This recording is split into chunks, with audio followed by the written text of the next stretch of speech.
오늘 하나님께서 저와 여러분들에게 주시고자 하시는 은혜의 말씀의 제목은 당신이 함께하고 있는 그 사람은 누군가 하는 제목으로 말씀 전하려고 합니다.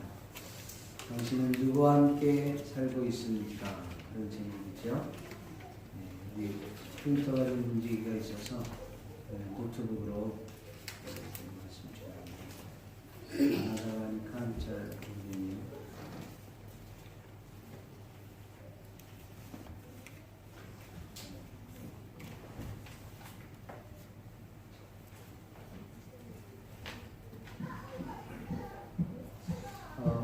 이 말씀을 읽고 듣고 보는 가운데 성령 하나님의 폭포수와 같은 은총이 저와 여러분들 심령 가운데 넘쳐날 수 있기를 존귀하신 예수님의 이름으로 간절히 축복합니다. 살아있는 역사라는 그 힐러리 로덴 클린턴의 그 자서전을 보게 되면 정말 인상 깊었던 부분이 있어서 잠깐 소개하려고 합니다. 이 힐러리는 자기 자서전에 남편 필 클린턴 대통령의 그 충격적인 비리를 보게 됩니다. 여러분들 현직에 있을 때 그 스캔들 사건 때문에 어려움이 있었지 않습니까? 그 사건이 있었던 날, 그게 밝혀지던 그때 그 클린턴 부인이 이런 글을 썼다고 합니다. 비리가 밝혀지던 그날 클린턴의 목을 비틀고 싶었습니다. 라고 충격적인 이야기를 했습니다. 사실 충격적이지는 않죠. 비틀고만 했습니까? 확 죽여버리고 싶은 마음이 있었을 것이고, 어쨌든 그렇게 글을 썼습니다. 그를 지탱하고 있었던 유일한 한 가지의 희망, 남편에 대한 신뢰가 완전히 무너졌기 때문입니다. 그러나 이 힐러리는 대통령의 부인으로서 그의 아픈 고통의 순간을 견뎌내며 이런 말을 했다고 합니다. 빌은 나의 남편이자 미국의 대통령,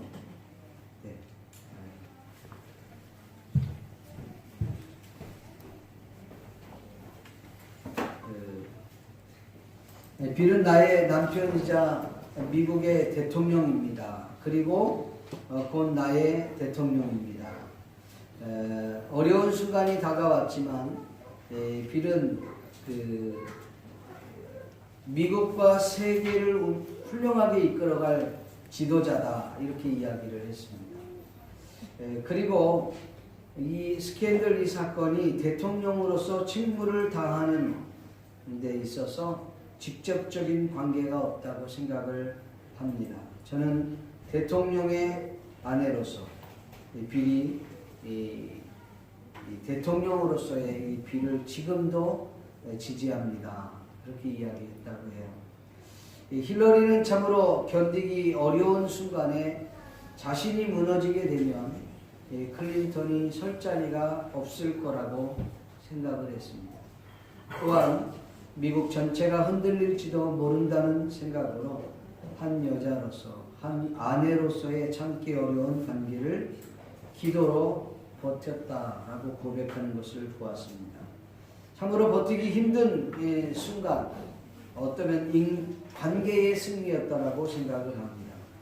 우리는 남의 이야기를 들으면 그럴 수도 있지, 그렇게 해야 하는 거 아니야 하면서 쉽게 이야기하곤 합니다. 그러나 직접 그 문제의 당사자는 이루말할 수 없는 고통 가운데 있다는 사실을 알아야 되고, 또 그것을 뛰어넘은 사람에게 기꺼이 박수를 보내야 할 줄 압니다. 오늘 본문 내용을 좀 간략하게 소개하고자 합니다. 그 히터 중에 어느 하나는 꺼주십시오. 그래야지 졸지 않을 것 같아요. 오늘 여러분들이 사무엘상 19장 1절에서 7절 말씀을 보았습니다마는 연계된 부분이기 때문에 제가 19장 전체를 설명을 하려고 합니다. 간략하게 좀 소개를 좀 드리려고 하는데 그 내용을 여러분들이 좀 보시면 좋을 것 같아요. 사울이라고 하는 왕이 자신의 아들 요나단과 그리고 부하들을 불러다 놓고 내가 반드시 다윗을 죽이리라 이렇게 이야기를 합니다. 그런데 요나단은 이 다윗을 너무 사랑했기 때문에 오늘 성경에는 심히 좋아했다 이렇게 돼 있거든요. 우정이 그렇게 깊었다 이렇게 보는 것입니다. 그렇기 때문에 다윗에게 찾아가서 우리 아버지가 너를 죽이려고 하고 있다. 그러니 너는 이 은밀한 곳에 숨어 있다가 내가 들에 나가서 너 있는 그 들에 나가서 아버지와 이야기하고 난 후에 특별한 일이 있거든 내가 너에게 알려주마. 그렇게 이야기하고 다윗을 숨겨줍니다. 그리고 요나단은 그의 아버지 사울을 이제 들판으로 이제 대화하기 좋은 들판으로 모시고 가서 아버지 나는 아버지가 다윗으로 인하여 범죄하는 것을 원치 않습니다. 왜 다윗이 아버지한테 무슨 죄를 범했습니까? 아무 죄 없는 다윗을 죽임으로 인하여 왜 아버지가 그 범죄를 하려 하십니까? 다윗은 우리 이스라엘의 영웅입니다. 블레셋 군대를 물리치고 하나님께서 다윗에게 은혜를 주셔서 이 이스라엘에 큰 구원을 주시지 않았습니까? 아버지도 아셔서 그것을 인하여 기뻐하지 않았습니까? 그리고 나와 있지는 않지만 딸 동생 미갈도 주지 않았습니까? 사위로 맞아들이지 않았습니까? 그런데 어째서 다윗을 죽이려 하십니까? 나는 아버지가 다윗을 죽임으로 인하여 큰 범죄의 자리에 서지 않기를 원합니다. 하나님께서 은혜를 주셨는지 사울이 그의 아들 요나단의 말을 듣고 마음에 결심을 합니다. 여호와의 이름으로 맹세하노니 다윗을 죽이지 아니하리라. 이렇게 결단을 합니다. 그래서 아침에 다윗에게 가서 야 아버지가 널 죽이지 않는다 그랬다. 그리고 제 식사 자리에 다윗을 데리고 요나단이 그곳에 가죠. 여전히 다윗은 그의 사울을 잘 섬기고 있었습니다. 8절 이후에 나오는 것은 또 전쟁이 일어났어요. 그것도 블레셋과의 전쟁입니다. 그때 다윗은 또 나가서 대승을 거두고 블레셋을 물리치고 돌아오게 되죠. 여전히 그는 하프를 들고 그 사울 곁에서 이제 하프를 치면서 그를 위로하고 있는데 하나님께서 부리시는 악신이 사울에게 임하게 됩니다. 사울에게 임하게 되니까 갑작스럽게 사울이 돌변을 하면서 미쳐버리는 거죠. 그리고 자기가 그때 들고 있었던 창을 가지고 다윗을 그 벽에 박으리라 하고 던져버립니다. 그때 사울이 얼마나 재빨랐던지 그 창을 피합니다. 피하고는 그 자리를 도망 나와서 자신의 아내가 있는 그 집으로 도망을 가게 돼요. 사울은 이 군인들을 보내갖고 그를 잡으려고 하죠. 잡으려고 하는데 이제 집에 들어가서 문을 잠가놓고 있으니까 이제 밖에 나오기만 하면 죽일 것이다 이렇게 생각을 하고 있었어요. 미갈이 그에게 말합니다. 당신은 내일 아침이 되면 반드시 죽을 겁니다. 그러니까 이 밤에 도망을 가십시오. 그래서 미갈의 도움을 얻어서 다윗은 밤에 몰래 창문을 열고 담벼락을 통해서 도망을 가게 됩니다.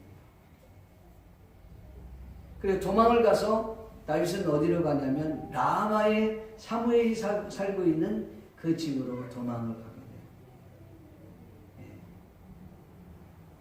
그리고 미갈은 큰 우상을 이제 침상 위에 올려다 놓고 염소털을 이렇게 해갖고 머리 위에다 이렇게 하고 옷을 이렇게 탁 치장을 해놓고 이불을 덮어놓고 마치 위장전술을 써놓죠. 그래서 아침이 돼서 그 군인들이 문을 두드리면서 미갈 그 이제 공주에게 이야기하는 겁니다. 다윗이 어디 있습니까? 그러니까 공주가 다윗이 지금 몸이 아파서 침상에 누워 있습니다. 왕에게 가서 얘기합니다. 지금 아파서 침상에 누워 있다고 하는데 어떻게 하죠? 그랬더니 진짜 아픈지 안 아픈지를 확인하고 침상채로 내게 데리고 와. 내가 침상채에 있는 그 다윗을 죽이리라. 그렇게 말합니다. 그러니까 이제 다윗이 나중에 침상을 이렇게 들춰보니까 사람들이 들춰보니까 사람이 없고 이 우상만 이렇게 있는 거예요. 너무 기가 막히는 상황이 도래한 것이죠. 그래서 미가를 사울이 불러갖고 하는 말이 너는 원수 그놈을 왜 살려줬냐? 그랬더니 미갈이 이 아버지를 속여 이렇게 말합니다. 아닙니다. 내가 그를 살리려고 한 게 아니라 그가 내게 와서 내 아버지가 나를 죽이려고 한다. 지금 나를 놓아주지 않는다면 나로 하여금 너를 죽이지 않도록 해라. 이렇게 겁박을 해갖고 어쩔 수 없이 내가 살려줄 수밖에 없었습니다. 그래서 이제 그 자리를 모면하게 되죠. 다윗은 사무엘 라마에 있는 사무엘에게 찾아가서 자신의 이야기를 다 소상히 설명합니다. 사울 왕이 자신을 이만해서 죽이려고 해서 여기 왔습니다. 사무엘은 아무리 생각해도 라마에 있는 것이 안전하지 못하다 생각해서 둘이 나요시라고 하는 지역에 가서 함께 살았다라는 이야기죠. 그런데 사무엘이 그리고 다윗이 나요시라는 곳에서 있다는 이야기를 누가 사무엘에게 일러줘요. 그 일러주니까 사울이 군인들을 보냅니다. 성경에는 전령이라고 그랬는데 정확하게 말하면 전령이 아니라 암살자죠. 그 보내갖고 이제 사울이 보낸 그 전령들이 가서 다윗을 죽이려고 하는데 웬걸? 그 사무엘이 우두머리가 되어서 막 예언을 시작하는 거예요. 예언하는 이들이 모여서 막 예언하기 시작하는데 하나님의 영이 사울이 보낸 전령에게 임해버린 거예요. 그러니까 그들이 다윗을 죽이려고 하는 생각은 전혀 잃어버리고 그냥 하나님이신 영이 임하다 보니까 거기서 막 예언을 한 거예요. 끝나고 나서 돌아간 겁니다. 그러니까 너 어떻게 됐냐? 나도 잘 모르겠는데 아무튼 내 입에서 이상한 소리가 나고 무슨 예언을 하고 막 이래갖고 결국 얼떨결에 그냥 돌아왔습니다. 사울이 또 보내요. 무려 3차례를 보내요. 3차례를 보냈는데 그때 보낼 때마다 하나님의 영이 임함으로 말이에요. 그들이 예언을 막 하는 거예요. 도저히 안 되겠다. 그래서 사울이 직접 사무엘과 다윗이 있는 곳이 어디 있는지를 찾아가서 묻습니다. 나요시에 있습니다. 그랬더니 거기 갔는데 사무엘이 또 그 예언하는 우두머리가 되어서 앞에 서서 또 사람들이 움직이는데 거기 하나님의 영이 임하신 거예요. 임할 때 사울에게도 하나님의 영이 임했는데 이번에는 사울이 아예 그 사무엘 앞에서 옷을 벌거벗은 채 하루 온종일 예언을 했다. 이 소문이 사람들에게 막 나가면서 그러면 사울도 그 선지자 중에 한 사람인가 하면서 소문이 났다라는 내용이 오늘 본문에 되어있습니다. 이게 19장 전체 이야기. 이해가 되십니까? 대답을 좀 해주세요. 이해가 되십니까? 네, 그래야 뭐가 좀 얘기가 되지. 그래서 이런 내용을 가지고 몇 가지 함께 은혜를 나누려고 합니다. 첫 번째로 우리가 생각할 수 있는 것은 당신을 돕는 사람은 누구인가입니다. 흔히 사람은 사회적 동물이라고 말을 합니다. 그 이유는 아마도 혼자 살 수 없고 무리를 지어 살아야 할 공동체이기 때문입니다. 누군가의 도움을 주고 누군가의 도움을 받으면서 이 세상을 살아야 하기 때문입니다.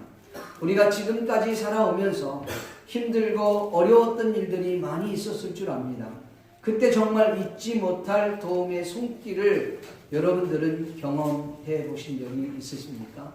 그의 도움으로 인하여 구사일생으로 회생되어서 오늘 저와 여러분이 이 자리에 혹시 앉아있지는 않으신지 한번 생각해 보시기를 바랍니다. 당시 어려웠던 그 순간들을 생각해 보세요. 그때 그 도움의 손길을 준 것이 우연한 일이었을까? 아니면 하나님께서 보내신 그 천사는 아니었는가? 하나님이 보내신 사람 천사는 아니었는지 또다시 한번 생각했으면 좋겠습니다. 우리들이 이 땅에 살면서 남의 도움을 어느 정도 받으면서 살아오고 있습니다. 또 남에게 도움을 주면서 우리는 살아가고 있다는 것을 이 본문을 통해서 우리는 여러 가지 생각하게 하는 대목입니다. 여러분 마가복음 2장에 보면 우리가 잘 아는 그 한 명의 중풍병자를 위해서 4명의 친구들이 들 것을 들고 예수님께 나아가는 장면이 나옵니다.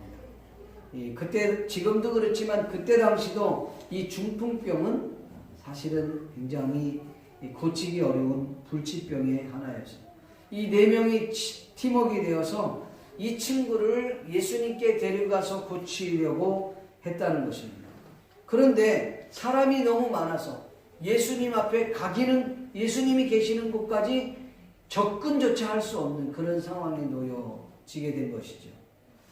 그때의 사람들이 여러 가지 의견이 분분했을 것입니다. 야, 그냥 돌아갈까? 아니야. 그래도 여기까지 왔는데 어떤 방법을 모색해 봐야지. 뭐 등등 여러 가지 의견이 분분했을 텐데 분명 누군가는 그렇게 얘기했을 겁니다. 지붕으로 올라가자. 지붕으로 올라가서 지붕을 뜯어갖고 이 침상을 내리면 되지 않느냐? 어떤 사람들은 그래서 야, 그건 너무 무모한 짓이야. 여기서 지붕으로 올라가 침상을 들고 지붕으로 올라가는 그것도 보통 일은 아니겠지만 남의 집을 그냥 허락도 받지 않고 우리가 막 뜯어갖고 그 침상을 내린다? 이거 얼토당토한 일이야. 여러 가지 의견이 분분했었을 것입니다. 그런데 놀라운 것은 이네들에게 한 가지 분명한 것, 공통점이 있었다면 친구를 사랑했다는 것입니다. 뿐만 아니라 친구가 예수님 앞에 가면 고침을 받을 수 있다고 하는 그 믿음, 그건 동일했어요. 이 친구를 이번에 고치지 않으면 안 된다고 하는 그 일념 하나는 동일했다는 것이죠. 그래서 그들이 결국은 침상을 들고 이 지붕에 올라가서 그 지붕을 뚫고 나중에 보수 공사를 해주는 한이 있더라도 그것을 내렸어요. 예수님은 그걸 보시고 그들의 믿음을 칭찬했다고 했어요. 4명의 믿음을 칭찬하고 어쩌면 그 중풍병자의 믿음을 칭찬했을 것입니다. 우리는 이걸 통해서 뭔가를 배울 수 있습니다. 그건 뭐냐 하면 정말 각양각색의 사람들이 있어요. 생각이 다를 수 있습니다. 4사람.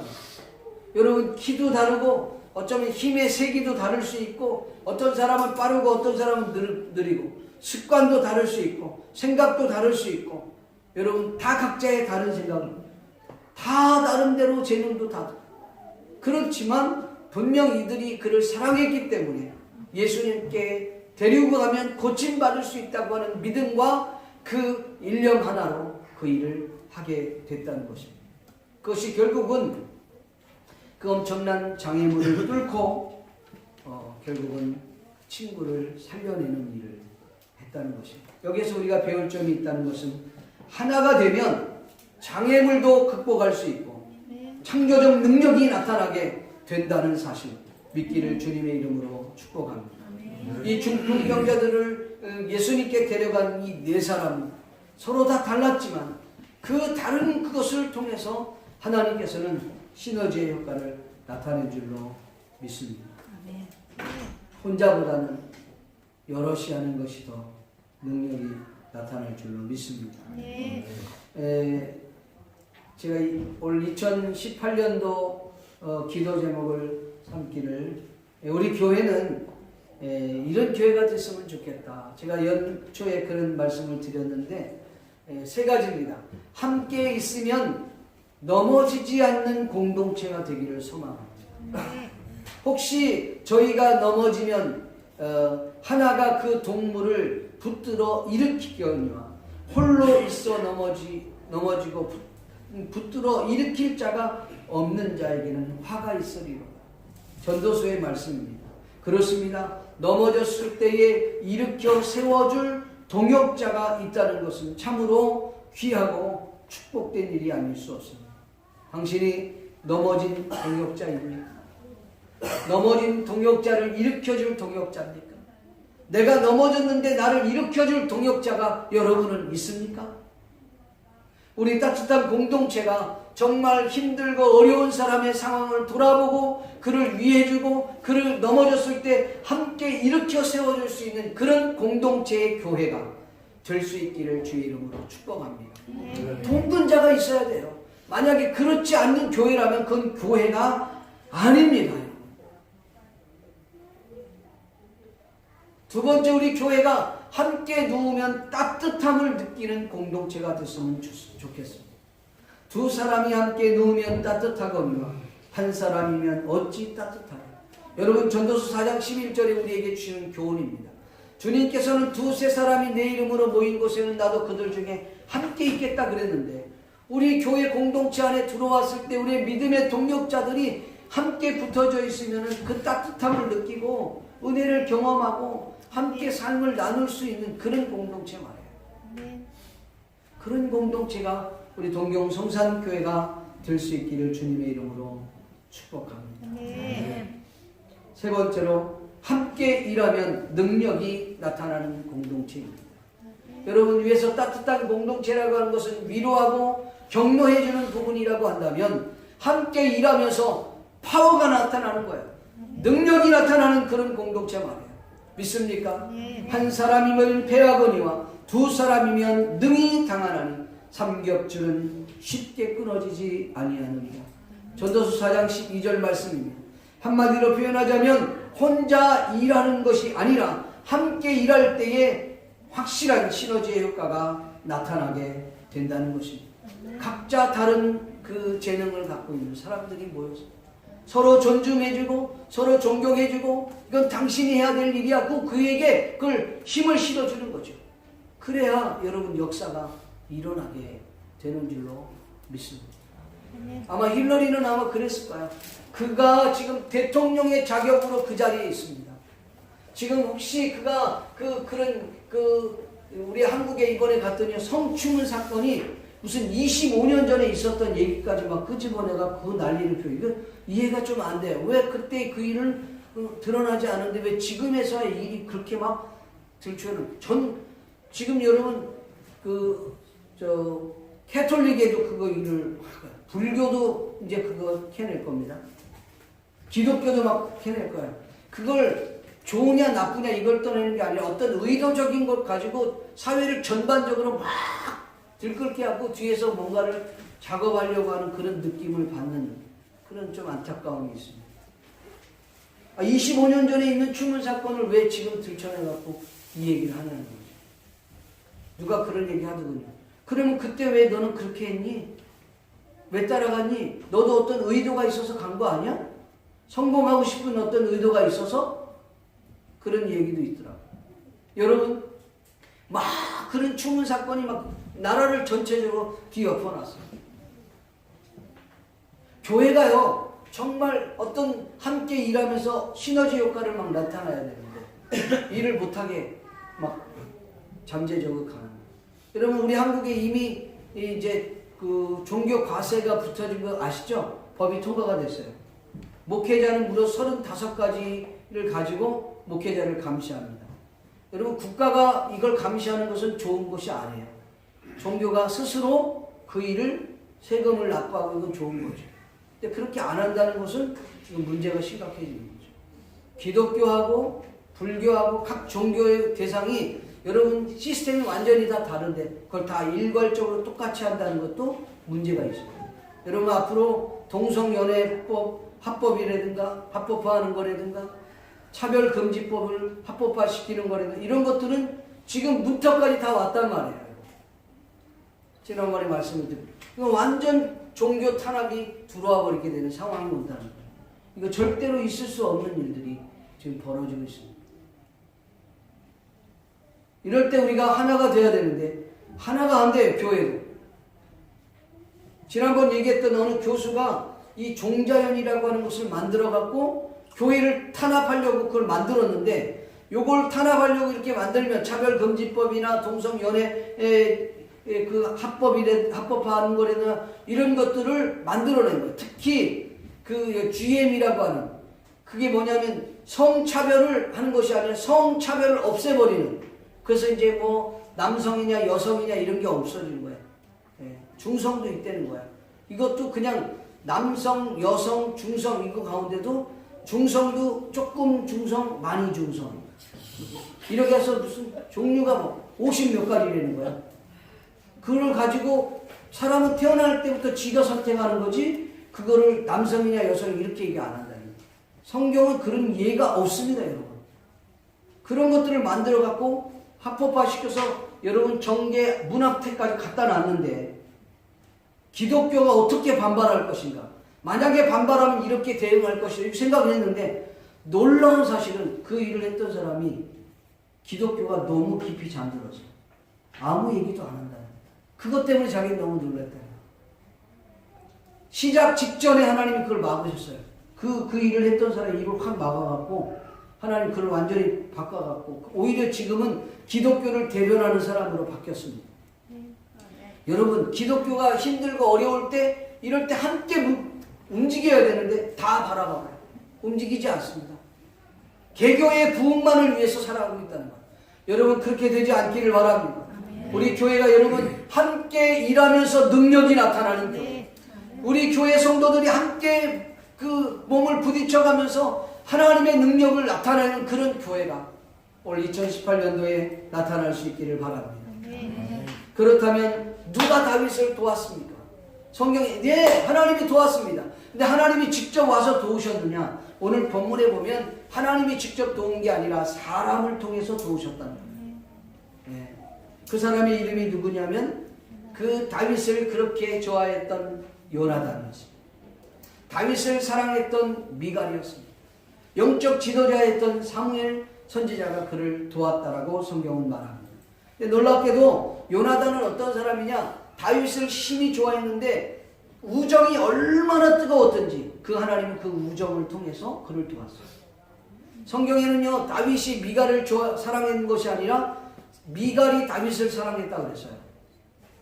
그런데 하나님은 미갈이 다윗을 사랑하는 그 사랑하는 마음, 그 사랑을 통해서 다윗을 도왔습니다. 영적 지도자였던 사무엘, 그가 다윗에게 기름 붓지 않습니까? 그 이전에 여러분 다윗에게 기름 부은 사람이 사무엘이에요. 그러니까 하나님께서 사무엘이 영적 지도자인 사무엘을 통해서 다윗을 돕기 시작했던 것을 우리는 볼 수가 있습니다. 근데 어떻게 보면요, 우리 하나님이 조금 하나님께 죄송한데 이런 것 같아요. 하나님 무슨 병 주고 약 주는 분이신가? 그런 느낌 있잖아요. 만약에 여러분 사울에게 하나님이 부리시는 악신이라고 그랬거든요. 그러니까 하나님이 허락하지 않으면 그 악신을 움직일 수 없는데 하나님이 부리시는 악신을 누구에게? 사울에게 보내줬다고 그랬거든요. 그럼 사울에게 보내주지 않았다면 그 사울은 눈이 휘까닥해지지 않고 창도 다윗에게 던지지 않았을 거 아닙니까? 근데 아니 사울에게 악신도 보내주고 또 무슨 뭐 사울이 그 힘들고 어려워질까봐 사람도 붙여주고 이건 뭐 하는 거? 병 주고 약 주는 것도 아니고. 여러분 그렇지 않습니까? 근데 우리가 생각할 때에 하나님이 그렇게 변덕스러운 그런 하나님이 아니라 훈련하시고 연단하시는 하나님이라는 사실을 믿기를 바랍니다. 네. 구약에서 보면 하나님께서 이스라엘이 우상 숭배하고 하나님을 불순종하고 가면 이웃 나라를 통해서 인생 막대기를 들어서 사용해요. 징계합니다. 애굽을 징계하고 블레셋을 징계하고 또 그 바벨론을 징계하고 메사를 징계하고 막 그렇게 하지 않습니까? 놀랍게도 아말렉 전쟁을 통해서도 하고 그렇게 해놓고 또 자기 백성을 건드렸던 하나님 그 백성 그 이웃 나라들을 징계하는 모습을 우리는 구약에서 잘 볼 수 있어요. 여러분 하나님은요 좋은 그 사람들을 통해서 사랑하고 또 영적 지도자를 통해서 우리를 돕기도 하지만 그렇지 않는 케이스도 있어요. 이렇게 이웃 나라를 통해서 여러분 다윗을 가장 많이 확실하게 다윗을 다윗되게 한 사람이 있어요. 도왔던 사람이 있습니다. 그게 누군지 압니까? 사울입니다. 맞습니다. 사울이에요. 하나님이 사울을 그에게 붙여갖고 그를 연단시키기 시작합니다. 얼마나 도망다니게 합니까? 그러니까 하나님을 붙들지 않으면 안 되도록 만들었다는 것입니다. 할렐루야. 네. 여러분 우리를 돕는 사람은 물론 좋은 사람도 있고 때로는 해코지하고 힘들게 하는 사람도 있습니다. 적용을 한다면 그렇습니다. 여러분의 가정에 여러분의 남편이 아내가 자식이 여러분을 훈련하는 훈련 교관이 될 수도 있고 학교에 가면 여러분의 그 좋은 친구가 여러분을 도울 수도 있지만 그렇지 않은 사람도 있다는 거죠. 까다로운 상사가 여러분을 힘들게 할 수도 있다는 것입니다. 근데 그게 우연한 것이 아니라 하나님께서 그를 통해서 놀랍도록 지금 저와 여러분을 훈련하고 있다는 사실 믿기를 주의 이름으로 축원합니다. 네. 훈련하면 그 하나님께서 훈련할 때 우리가 납작 엎드려서 훈련을 잘 받기를 축복합니다. 네. 두 번째로 생각할 수 있는 것은 당신은 누구에게 사로잡혀 있는가라는 것이죠. 오늘 9절, 10절 말씀을 보면 그렇습니다. 여러분 9절, 10절 말씀 한번 같이 읽어볼까요? 시작. 사울이 손에 간청을 가지고 그의 집에 앉았을 때 여호와께서 계시는 한 명이 사울에게 접하였으므로 다윗이 손으로 숨을 탈 때에 사울이 간청으로 다윗을 벽에 박으려 하였으나 그는 사울의 앞을 피하고 사울의 창은 벽에 박힌지라 다윗이 그 밤에 도피하매. 아멘. 여기 보면 하나님이 부리시는 악신이 그에게 임해요. 그러니까 사울이 완전히 그 귀신에 사로잡히면서 여러분 창을 자기의 부하에게 던지지 않습니까? 그 이전에는 여러분 요나단에게도 창을 던져요. 여러분. 이 귀신에 사로잡히니까. 근데 19절 이후에 보면요. 19절 이후에 보면 그 군인 전령들에게도 하나님의 영이 임하기도 했지만 여러분 23절 24절에 보면 놀랍게도 이 사울에게도 하나님의 영이 임하니까 예언을 하게 됐잖아요. 다윗을 죽이려고 했던 그 사울이 오히려 예언하고 하나님의 뜻을 전하는 사람으로 바뀌어지게 되는 거예요. 사람은요 인생이 완전히 달라진 케이스가 언제냐? 누구를 만나느냐에 따라서 그 인생은 달라지게 되어 있습니다. 인생을 살면서 어떤 사람을 만나느냐, 어떤 사건을 부딪혔느냐, 그 사건을 통해 어떤 결과를 내었느냐에 따라서 그 인생은 완전히 달라질 수 있다는 것입니다. 믿습니까? 실례가 바로 다윗이라고 하는 사람입니다. 다윗은요 아버지의 심부름을 받아서 형들이 군대에 가 있으니까 그 군대 가서 형들이 잘 있는지 그걸 보고 오라고 했어요. 형들이 건강하게 지내고 있는지 군대에서는 적응을 잘하고 있는지 가서 보고 오라고 했어요. 아버지의 심부름을 따라서 그는 이제 뇌물을 가지고 가서 천부장에게 나눠주고 형들을 이제 만나보고 돌아오려고 하는 그 찰나에 골리앗을 만나게 됩니다. 골리앗은 말 그대로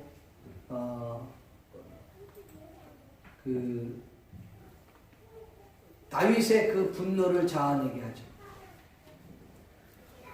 골리앗은 하나님의 군대를 모욕하는 거예요. 그때의 다윗이 하나님의 이름으로 나아가지 않습니까? 그가 철저히 하나님을 신뢰하고 믿음으로 나아가지 않습니까? 그로 인하여서 그는 이스라엘 사울의 왕의 사위가 되는 축복을 경험합니다. 그 다윗으로 인하여 그 다윗의 가문은 이락 명문 가문으로 바뀌어지게 됩니다. 세금을 내지 않잖아요. 더 나아가 다윗은 군사를 통솔하는 통수권자가 됩니다. 실질적인. 그러니까 완전히 그의 신분이 180도 바뀌어지는 그런 역사가 나타나게 됩니다. 누구를 만나서? 골리앗을 만나서. 어쩌면 골리앗은 다윗의 제물이 되었고 그가 성공하는 데 좋은 기폭제가 된 것이죠. 여러분 오늘 성경에 보면 두 종류의 부류가 나옵니다. 한 종류는 어떤 사람이냐면 악신에 들려갖고 미쳐버린 사울의 모습이에요. 순간이긴 하지만 성령에 사로잡히니까 예언했던 사울의 모습도 우리는 볼 수 있습니다.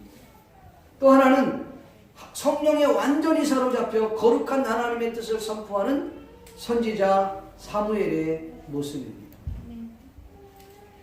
여러분 귀신에 사로잡히면 그 특징이 뭔지 압니까? 파괴합니다. 죽이려고 합니다. 이간질합니다. 시기하고 투기하고 질투하고 그 다음에 뭡니까? 관계를 흐트러뜨리고 남이 높아지는 꼴을 못 보는 거예요. 남이 나보다 잘 되는 꼴을 못 보는 거예요. 그래서 험담하고 이게 다 뭐와 비슷하냐면 사탄의 특징하고 유사하죠.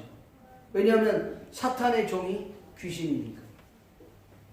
그러나 성령에 사로잡히면 사랑과 희락과 자비와 양성과 충성과 온유와 절제와 화평과 이런 이와 같은 법을 금할 법이 없다 그랬어요. 그러니까 성령이 임하면 남을 나보다 낮게 여기고 내 곁에 있는 동역자를 소중히 여기고 존경하게 되고 나보다 잘 되는 것들을 박수 쳐줄 수 있는 그런 매력이 생겨지게 된다는 것이죠. 믿습니까? 네.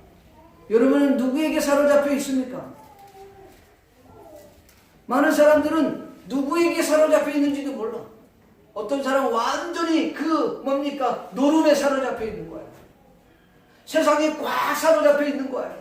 성공에 사로잡혀 있는 거예요. 자기 가족에게 사로잡혀 있고 애착을 하며 자기 애증의 관계에서 자기만 너무 사랑하는 거예요. 남도 안 봐.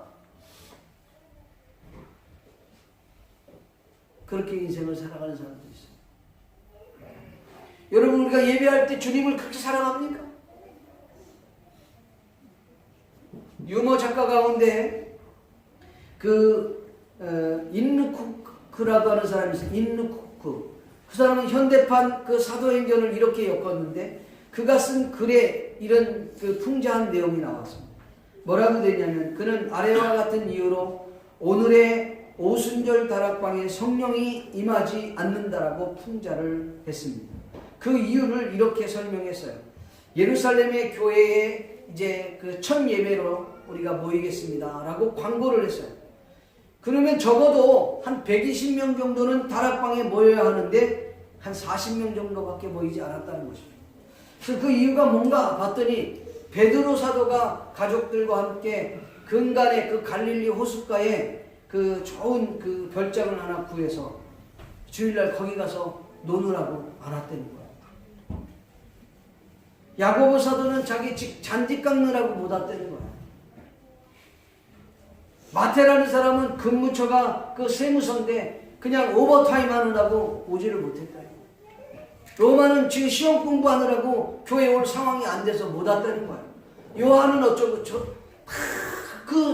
주변에 있는 제자들의 이야기를 쭉 설명하면서 그들은 다 이런 이유로 예배를 못 와서 우리 한 40명 정도밖에 다락방에 오지 못했다는 거예요. 그래서 불길 같은 성령도 이 다락방에 내려오는 것을 중지하지 않을 수 없었다라고 인누쿠크가 풍자를 한 내용을 볼 수 있습니다. 현대인이 예수님을 어느 정도로 생각하고 있는지, 예배를 어느 정도로 귀하게 여기고 있는지 풍자한 내용입니다. 여러분 어떻습니까? 혹시 우리들의 예배의 모습은 아닌지 한번 우리를 돌아봐요. 진정으로 성령을 사모하고 성령에 사로잡혀서 예배하기를 즐겨하고 예배의 주의 은혜를 갈구하고 있는지, 아니면 그냥 차갑고 그냥 의무적으로 그냥 어쩔 수 없이 내가 직분을 받았으니까 주일날 교회 안 나오면 또 누군가가 나에게 전화하니까 그게 귀찮아서 오는 그런 정도의 예배를 우리는 드리고 있지는 않는지, 정말 우리는 하나님 앞에 갈구하면서 예배를 드리고 있는지를 우리는 돌아봐야 되지 않겠느냐는 것이죠. 소크라테스의 제자가 이 소크라테스에게 찾아와서 그랬다는 거예요. 선생님, 나는 당신과 같은 지식을 갖고 싶습니다. 어떻게 하면 좋겠습니까? 그랬더니 이 소크라테스가 아무 말 하지 아니하고 그 제자를 데리고 그럼 날 따라와라. 따라가 봤더니 바닷가더라는 거예요. 거기 바닷가에 들어가라. 영문도 모르고 그냥 바닷가에 들어갔습니다. 그래서 이제 그러나 보다 그랬더니 눈을 감고 머리를 숙이라는 거예요. 그래서 무슨 뜻인지는 잘 모르지만 스승이 그렇게 하라고 하니까 그렇게 했어요. 갑작스럽게 소크라테스가 돌변하더니 목을 잡고 머리를 잡고 막 바다에 물을 쳐박는 거예요. 그러니까 숨도 고르지 않은 상태에서 물이 들어가니까 얼마나 놀라겠습니까?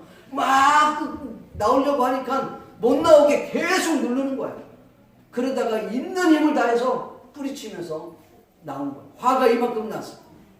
스승이지만 막 하고 싶은데 어떻게 스승이니까 못하고 화가 막 나는 거예요. 그때에 이 소크라테스가 그 제자에게 물어봤습니다. 자네가 물속에 있는 동안 무엇을 원했는가? 자네가 물속에 있는 동안에 무엇을 원했는가? 제자는 온몸에 힘이 다 빠졌습니다. 그런데 공기를 마시고 싶었습니다. 공기를 마음껏 마시고 싶어서, 그래, 내가 공기를 마음껏 흉을 마실 수 있도록 그렇게 하고 싶은 열망이 있었다. 그때에 이 소크라테스가 이렇게 말했어요. 자네가 있는 동안 힘을 다해 숨쉬기를 원하고 노력했던 것처럼 지식을 그처럼 갈망한다면, 자네는 꼭 지식을 얻을 수 있을 거야. 이렇게 대답했다. 여러분, 은혜를 사모합니까? 네. 은혜에 대한 갈망이 저와 여러분에게 있습니까? 하나님을 사모하는 그 마음이 저와 여러분에게 있느냐 말이에요. 그 열망이 없으면 우리는 정말 예전이나 지금이나 똑같이 신앙생활할 수밖에 없다는 것이죠. 많은 사람들이 자신이 드려지는 그 예배, 삶으로 드려지는 그 예배 별로 감격이 없어요. 지금 저와 여러분이 예배하는 이 예배에 갈망이 있냐 말이에요. 여러분 어떻게 해서 여기까지 와서 예배를 드리고 있습니까? 직분 때문에 와서 예배합니까?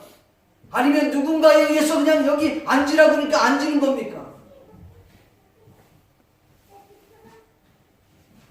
어떤 목사님이 자기가 목회했을 때, 강화에서 목회했을 때의 이야기를 소개했어요. 그 소개를 좀 드리려고 해요. 이분도 집사님이신데 와서 예배를 드리는데 참 이 목사님 볼 때 예배할 때 보면 막 찬양하고 기도하고 막 할 때는 눈이 말뚱말뚱한데 신기하게 좋은 사람들은 꼭 말씀을 들을 때만 졸도내는 거예요.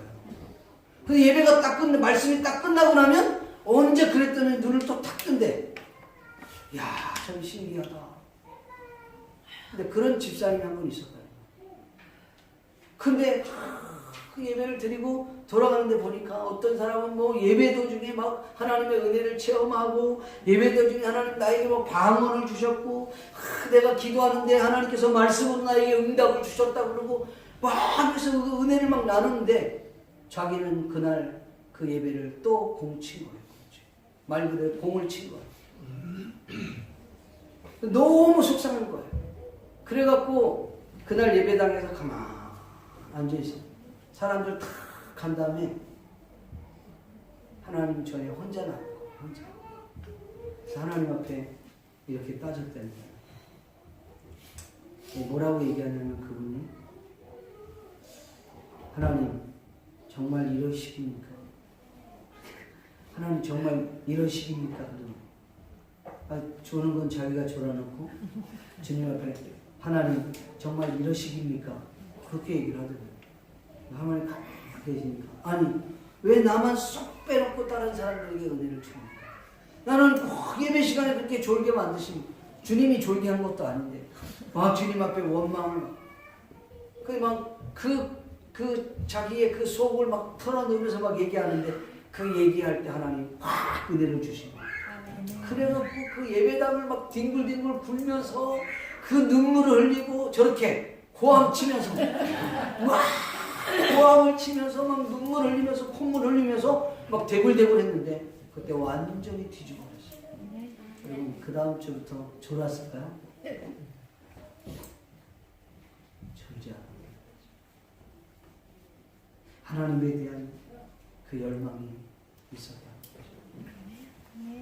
오늘 저와 여러분이 예수님을 믿는데 예배를 어떤 타성에 절여서 예배 드리는 예배 그거 말고 정말 살아있는 예배 정말 깨어있는 예배를 드릴 수 있기를 주의 이름으로 축복합니다. 정말 가슴에 막 사무치는 그런 예배 무언가에 사로잡혀 예배할 수 있는 그런 예배를 주님 앞에 드릴 수 있기를 바랍니다. 오면 맨날 자고 오면 늦고 그것도 맨날 늦게 오고 그런 예배에 여러분 타성에 젖지 말고 정말 뜨겁게 주님을 만날 수 있기를 주님의 이름으로 축복합니다. 오늘 성경에 보니까 이 사울은 하나님이 부리시는 악신에 사로잡히니까 눈이 뒤집혀버려요.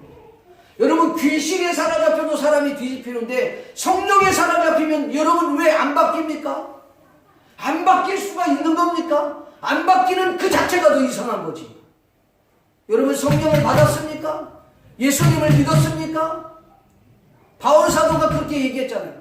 너희가 예수를 믿을 때 성령을 받았느냐? 여러분 예수님을 믿으면 너무 좋은 거예요. 주님의 사로잡히면 막 입에서 계속 찬양이 나오고 세상이 바뀌어지고 너무 좋은 거예요. 너무 좋은 거예요.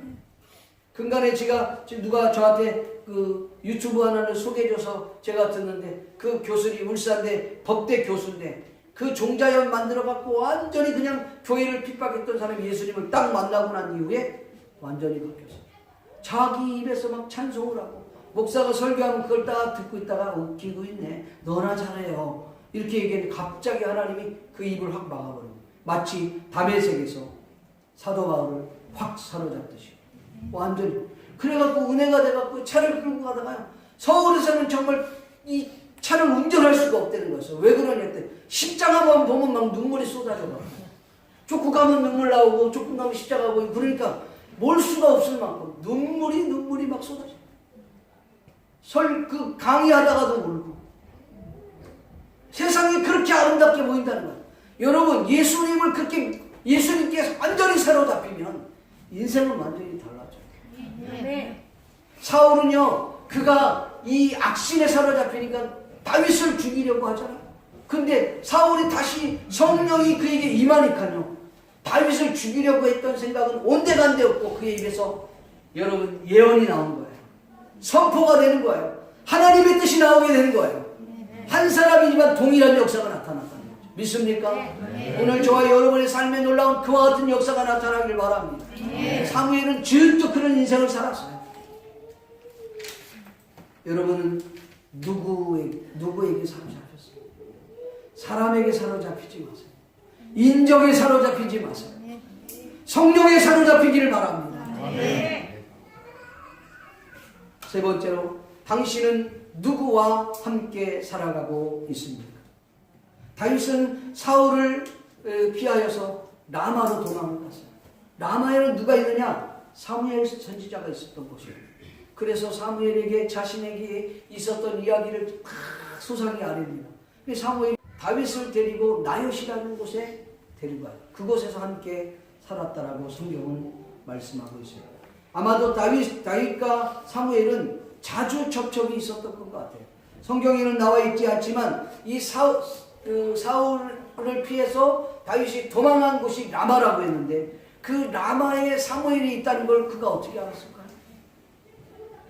기름 부었던 사건도 알고 자주 문제가 생기면 그는 라마에 있는 사무엘을 찾아갔다는 거예요. 그래서 자신의 일을 이렇게 소상하게 이렇게 얘기할 정도의 관계가 되어 있었던 것이죠.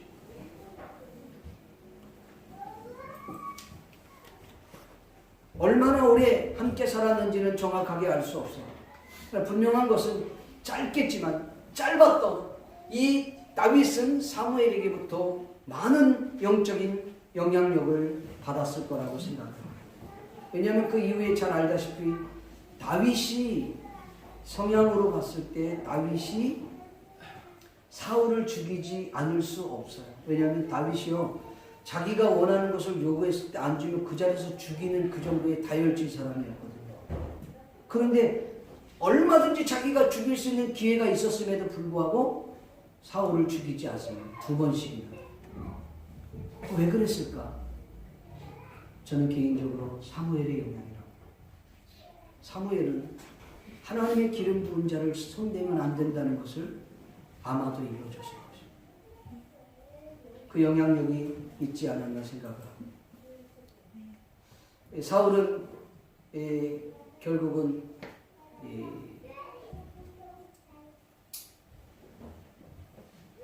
다윗이 있는 곳을 찾았는데 누군가가 소개를 시켜준 거예요. 야, 다윗이 나요시라는 곳에 사무엘가 있다 하더라. 그래서 군인을 보냅니다. 전령이라고 했는데 암살자 보냈어요. 하나님이 그 암살자에게 은혜를 주셔서 하나님의 영이 임하여 그 예언을 하는 겁니다. 죽일 거 생각도 못하고 돌아가죠. 이런 일이 3번씩이나 반복이 된 거예요. 그리고 4번째 직접 이 사울이 찾아갑니다. 사울은 더했어요. 그 사무엘 앞에서 옷을 다 발고 벗은 채 하루 종일 온종일 그는 예언을 했다고 했어요. 오늘 저와 여러분들이 누구와 함께 사느냐에 따라서 인생은 달라지게 됩니다. 사무엘은요, 이 다윗은 라마에 있는 사무엘을 찾아갔어요. 그에게 많은 영향력을 입게 되었다는 것이죠. 우리가 살고 있는 것은 물론 우리 집안에 사랑하는 아내와 남편과 자녀들과 함께 살 수 있어요. 직장에서도 동료들과 함께 살 수 있어요. 그러나 중요한 것은 오늘 저와 여러분들이 누구와 함께 있느냐에 따라서 우리의 인생은 달라져요. 영적인 능력의 사람과 함께 있기를 바랍니다. 긍정적이고 적극적인 사람과 함께 있기를 바랍니다. 긍정적이고 적극적인 믿음의 사람과 함께 있기를 바랍니다. 부정적인 사람하고는 만나지도 마. 부정적인 사람하고는 여러분 이야기도 하지 마. 염세적인 생각을 갖고 있는 사람은 차도 같이 마시지 마. 옛날에 저희 우리 와이프는요, 비가 오면요 그렇게 좋아요. 비가 오는데 비가 이렇게 그것도 부슬부슬 막 소나기처럼 오는 것도 아니고 부슬부슬 오잖아요. 커피 마시러 가죠. 왜 비가 오는데 커피를 마시냐? 근데 커피 마시러 가면요 온갖 고민을 혼자 다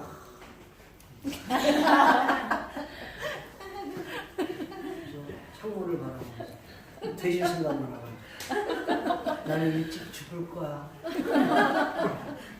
왜 우리 집안은 다 그랬거든. 아니 그래서 참 신기하다. 염세적인 생각을 갖고 있는 거예요. 김광석이라는 사람 노래가 있거든요. 그 사람 노래는 거의 다 염세적인 거예요. 그럼 또 그러고 하면 또 그런 노래를 또 틀어요 또. 난 적응이 안 돼.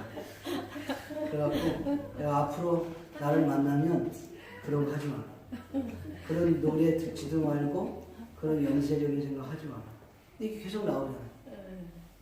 그래서 난 일찍 죽을 거야. 그럼 제가 그런 얘기. 아니 120살까지 그냥 내가 그때까지 할 거거든요. 비가 원래는 한번 쫙 왔다가 햇볕이 딱 나는 게 좋지. 그러면 부슬부슬 비가 오면 뭐가 좋아요? 안경도 이게 다 그냥 그리 묶고 아유 그거 안 좋아. 긍정적이고 그냥 밝은 거 막이 지금은 얼마나 밝은지. 지금은 많이 늘어갖고 80은 좋게 살겠대. 아직도 좀 더 해야 돼. 120살은 살아야 돼. 왜냐면 내가 120살 동안 살 거거든. 계속. 부정적인. 왜? 부모님이 어렸을 때 그 질병으로 돌아간 것 때문에 그 질병 때문에. 그럼 매일 진짜 어떨 때는요 제가 매일 기도했어요. 예수의 이름으로 명하노니 부정적인 생각은 떠나갈지어다. 예수의 이름으로 명하노니 염세적인 생각은 떠나갈지어다. 매일 기도를 하는 거예요. 그러니까 이제 순간 이제 이렇게 바뀌어져가고 굉장히 긍정적으로 사람이 바뀌어져요.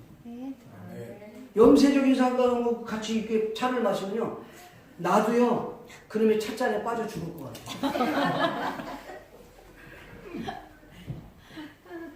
그런 생각은 버려야 돼요. 여러분 누구와 함께 사느냐에 따라서 달라져요. 그러니까 내가 염세적인 사람과 사귀어도 그 사람 확 바꿀 수 있을 능력이 되면 사귀세요. 부정적인 사람과 사귀어도 그를 긍정적인 사람으로 변화시킬 수 있으면, 물론 내가 변화시킨 건 아니지만 사귀세요.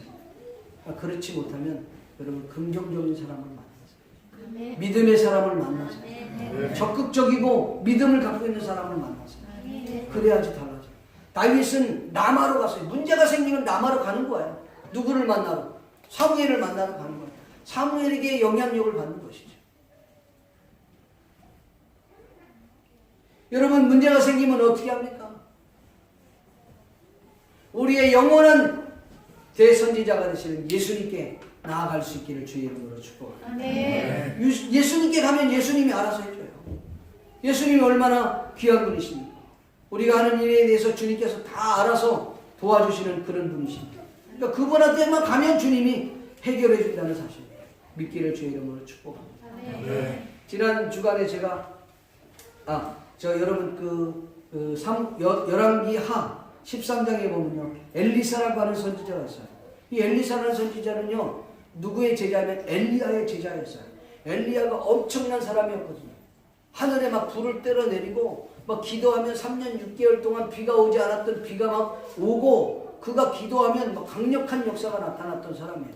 근데 그 제자였어요. 그 제자가 엘리사예요. 엘리사. 근데 엘리사가 엘리야가 이제 하늘로 승천할 때 쫓아가잖아요. 그러니까 오지 마라, 따라오지 마라. 그런데도 끝까지 쫓아가는 거예요. 그러니까 엘리야가 하는 말이 너 바라는 게 뭐냐 얘기해봐라. 그랬더니 나는 당신의 영감을 갑절이나 받기를 원합니다. 아멘 좀 해보세요. 나는 당신의 영광을 갑절이나 받기를 원합니다. 이렇게 얘기를 한 거예요. 그러니까 엘리야가 하는 말이 그건 내가 주는 건 아니고 하나님께서 나를 들려 올라가신다면 그것이 내게 이루어지리라 그랬어요. 그리고 근데 진짜로 하나님 회오리바람을 들려서 엘리야를 승천해 갖고 올려 살아서 승천해서 올라갈 때에 엘리야의 그 겉옷이 탁 떨어졌을 때 엘리사가 그걸 잡습니다. 그 돌아가는데 엘리사가 요단강을 갈 때 탁 쳤더니 요단강이 갈라지는 역사. 그래서 제가 한번 엘리야가 역사했던 그 역사를 한번 찾아봤어요. 7가지 역사를 했더라고요. 갑절이라고 한 14가지는 나와야 되잖아요. 근데 보니까 13가지가 나온 거예요. 13가지가. 갑절은 아니야. 야, 갑절이 분명히 갑절이라고 그랬는데 엘리사는 기적을 13가지를 했어요. 13가지. 그러다가 14가지가 됐다는 걸 제가 알았어요. 언제 알았냐? 이 열왕기하 13장을 통해서 알아요. 엘리사가 죽었거든요. 죽었어요. 죽었는데 놀랍게도 그가 죽어서 이제 뼈가 다 몸이 다 썩어가고 죽었단 말이에요. 이게 뼈는 남아 있을 게 아니에요. 그런데 그 엘리사가 죽었던 묘에 그 어떤 그 나라의 군사 그 모압인가 아무튼 그래요. 근데 거기 군사 죽은 시체를 딱 던졌는데 엘리사의 뼈에 탁 부딪힌 거야. 부딪혔는데 죽은 자가 살아났더라. 와, 엘리사는 이제 죽어서도 그냥 기적을 행사를 해버리는 거예요. 14가지. 갑절의 영감이 그렇게 나타나더라. 와, 그래서 제가, 야, 누구 함께 있느냐에 따라서 뼈하고도 부딪히면 살아나는데, 우리는 어쩌면 나랑 부딪혀도 아무 역사가 나타나지 않냐는 거예요. 네? 어째 예수 믿는 우리와 함께 부딪혔는데 아무 역사가 나타나지 않아. 뭐야, 이거? 여러분, 위로 목회가 아니라 능력 목회가 되기를 원하고, 저와 여러분을 만났는데 저와 여러분을 만난 자들이 변화되고 예수께 돌아오고 행복을 경험할 수 있기를 바랍니다. 나를 만났는데 나랑 똑같이 가는 불행이죠. 그러면 안 되잖아요, 여러분. 오늘 저와 여러분이 예수님을 만날 수 있기를 주의 이름으로 축복합니다. 예수님 만나면 인생이 완전히 달라지게 돼요. 사무엘을 사무엘 되게 했던 것은 물론 사울을 통해서도 했지만 다윗이 사무엘을 통해서 얻었던 그 놀라운 축복을 경험했다는 것이죠. 말씀을 맺기를 소원합니다. 사랑하는 성도 여러분, 저와 여러분을 돕는 사람이 누굽니까? 여러분 주변에 여러분을 도울 동역자는 누가 있습니까? 여러분 누구와 함께 살고 있습니까? 지난번 제가 한국에 갔는데 어느 형제님이 저한테 그러는 거예요. 목사님은 행복하십니까? 1초도 망설임 없이 난 너무 행복해. 뭐가 행복하십니까? 야, 내가 살아있으니 행복하고 예수님 만나서 행복하고 가족들이 있으니 감사하고 내가 사역할 수 있는 사역지가 있어서 감사하고 난 너무 좋아. 그랬더니 받침고도 안 하고 그냥 생각하는 게 무슨 받침고 무슨 뭐 개바 돈도 그렇게 없으면서 뭐가 행복하냐. 여러분, 우리는 돈으로 행복한 게 아니에요. 예수님으로 행복한 줄로 믿습니다. 여러분, 누구와 함께 살고 있습니다. 우리가 우리의 영원한 대제사장이 되시는, 영원한 대선지자가 되시는, 영원한 왕 되시는 예수 그리스도를 만나면 행복해지지 않을 수가 없다는 거죠. 그 예수님과 함께 살면 우리의 삶은 행복해질 수밖에 없어요.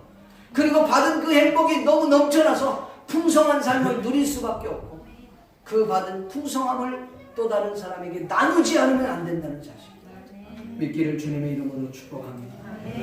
사랑하는 성도 여러분, 이 시간 우리 자신들을 한번 돌아봅시다. 과연 나는 누구와 함께 살고 있는 것인지, 나는 누구의 도움을 받고 있는지, 나는 어디에 사로잡혀 있는지 이 자신들을 돌아볼 수 있는 이 시간 될 수 있기를 주님의 이름으로 간절히 축복합니다. 이 시간 잠깐 한번 기도드리기를 원합니다. 기도하겠습니다. 고마우시고 자비로우신 아버지 하나님, 주님의 은혜와 은총을 감사합니다. 이 시간 나는 누구를 두고 누구와 함께 살고 어디에 사로잡혔는지, 누구에게 사로잡혔는지 우리 자신들을 돌아볼 수 있는 은혜를 베풀어 주시기를 원하고 주님 도와주시옵소서.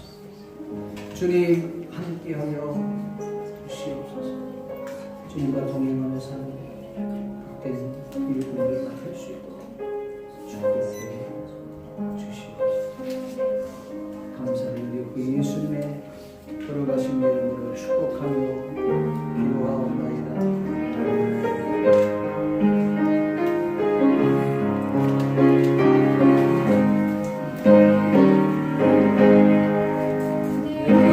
영원의 소리로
예물을 주님이 축복하여 주시옵시고 이 예물이 쓰여지는 곳마다 주님의 큰 영광과 능력이 나타나게 도와주시기를 원합니다. 아버지 하나님 저들의 가사를 주님이 책임져 주옵소서. 아버지 남편과 아내를 책임져 주옵소서.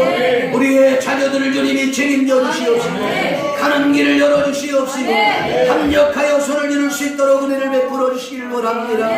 경영하는 기업을 주님이 축복하여 주시옵시고 앞으로 아버지며 저들이 꿈꾸고 있는 그 비전 위에 주님이 축복하여 주시기 원합니다. 연약한 자들 있습니까? 주님이 고쳐주시옵소서. 부족한 자들 있습니까? 주님이 채워주시옵소서. 아버지 하나님여 저들이 몸이 연약한 자들 주님이 찾아가 주사 친히 안수하여 회복시켜주는 역사가 임기로 하시기를 원합니다. 예수님의 이름으로 축복하며 기도하옵나이다. 여호와는 내게 복을 주시고 너를 지키시길 원하며 여호와는 그의 얼굴을 내게 비추사 은혜 베푸시기를 원합니다. 여호와는 그 얼굴을 내게로 향하여 두사 평강 주시기를 원하노라.